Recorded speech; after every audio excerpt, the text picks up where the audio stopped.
คิดว่าอะไรพอมันก็ได้วางอยู่ทำปิดโตของเรานี่ได้อันนี้เป็นเฮือนครัวป่ะนะนี่เขาเป็นครัวมีด้วยบนนอนโอ้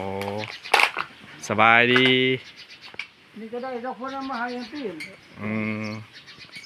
คนตำบลหมู่หมอกคนจะคู่บอกชื่อเพิ่นบ้านนี้ได้ก็เพาะนางเปียนางเปียเลยนางเปียเปิดเห็นนางเปิดที่ได้หน่อยมันจะเป็นนี่ดอกสบายดีพ่อแม่พี่น้องมื้อนี้ก็เฮาเดินทางมาบ้านทำเมืองเนาะก็มาเบิ่งครอบครัวของน้องเปยเนาะซึ่งว่าเป็นคนพิการอยู่บ้านทำเมืองมื้อนี้ก็ได้มาครับการจัดตั้งบ้านเนาะเพิ่นก็อยากให้มาถ่ายเบิ่งเพราะว่าเห็นได้ความสำคัญของน้องเนี่ยไปยากมายากเนาะแต่ว่าพ่อแม่พี่น้องคนใดอยากช่วยเนาะอยากช่วยน้องให้ไปสะดวกสบายเป็นต้นเหมือน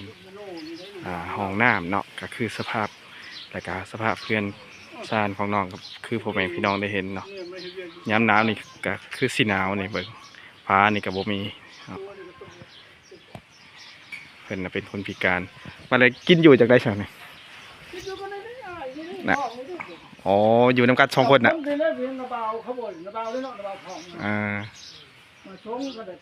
พ่อแม่เพิ่นน่ะเสียมัดแม่พ่อเล่าเนี่ยก็ตำรวจรุ่นกับพ่อโตนะทำไมนะกับพากันแต่พ่อโตก็ออกบ้านนี่ก็ถืออะไรเด้เขาหาตัวในช่วงคนไปไทยนะแต่ว่ามันบ่ได้นอนตะกี้กันเอาไปลูกทำมอเพ่งทำมอเพ่งไปก่อทำคนพวกนี้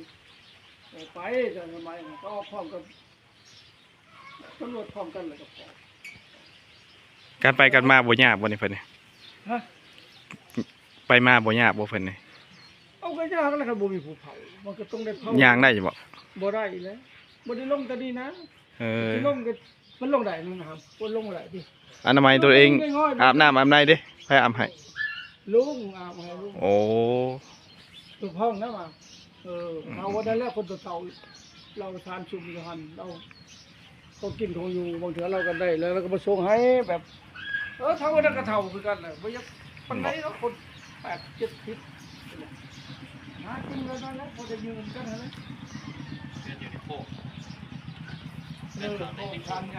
การกินการอยู่กับอาศัยพ่อแม่พี่น้องแค่ใกล้เนาะคนส่งคนหนึ่งทางนี้แหละเนาะถ้าว่าพ่อแม่พี่น้องคนใดเห็นใจอยากสวยเรือน้องเป้ยเนาะอยู่บ้านทำเมืองกับทักหาหรือว่าติดต่อทางการจัดตั้งบ้านนี่ก็ได้ครับเจ้าจะเอาเบอร์โทรขึ้นให้เนาะ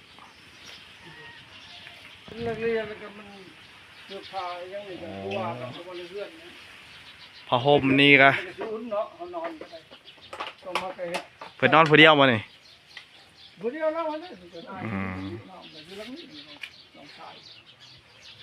นอนผู้เดียวอย่ามองไปผู้เดียวไปมันนิดหน่อยมันก็คือเพื่อนนะเขาห้องน้ำห้องในได้สินี่บ่ไพ่พาเราเข่าไพ่พาเราเข่าห้องน้ำไหนบ่เข้าไปได้ห้องน้ำเข้าไปได้เลยเข่าถ่ายอยู่ดีเลยถ่ายอยู่เทิงเลยคุณลงตอนนั้นเขาตีสุดขึ้นตุ้มน้ำห่านผู้เดียวเขาเรียนห่านแล้วเนาะห้องสุขะทางนั้นแต่ปกติแล้วเขาก็กระเด็ดชูเขาเป็นคนสับกันกระเด็ดแต่พันต่อเลยห้องน้ำแบบเนาะสภาพครอบครัวคือเพิ่นอยู่กับอ้ายเนาะพ่อแม่เพิ่นก็เสียชีวิตมาแล้วพี่น้อง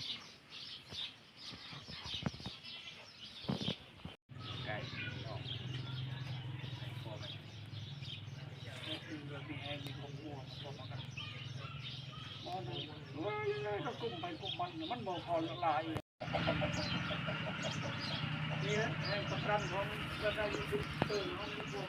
จุดตรงนี้โอเคเราจะแดง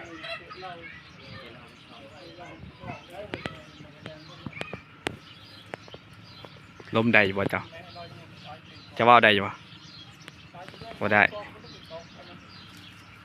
ได้ยิ้มพี่น้อง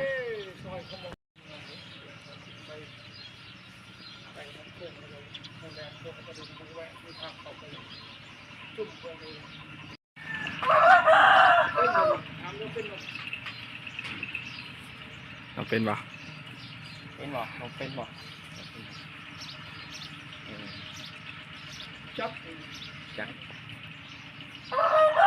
นี่เนาะข้าพเจ้ามาเห็นกันเลยข้าพเจ้ามาเห็นเถื่อที่แรกเนาะก็เลยบ่ได้เกียมเครื่องเกียมของมาเนาะมาเมื่อนี้ก็ลงมาเวียกเลยก็เลยได้ยินน้องชายมาเว้าก็ได้มาแวะเบิ่งเนาะก็เอาเงินเด็กๆน้อยๆพอได้ให้เพิ่นซื้อขนมเนาะ